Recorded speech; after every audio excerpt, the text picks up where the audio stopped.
عزیز دوستو، ہم دو آوازیں اکثر سنتے رہتے ہیں، ایک مرغ کی آواز اور ایک گدھے کی آواز۔ جب بھی یہ دو آوازیں ہمارے کانوں میں پڑے تو دوستو تو کام ضرور کرنا، اور یہ میں نہیں، اللہ کے نبی صلی اللہ علیہ وسلم بتا کر گئے ہیں۔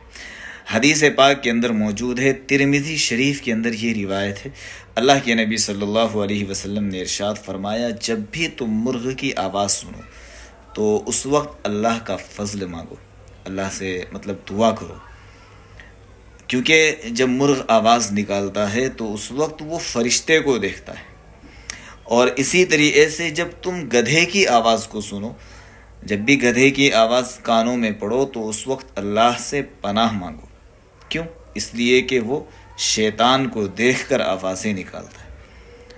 مجھے امید ہے آپ کے علم کے اندر اضافہ ہوا ہوگا، آپ کو ایک اچھی بات معلوم ہوئی ہوگی۔ اگر یہ بات آپ کو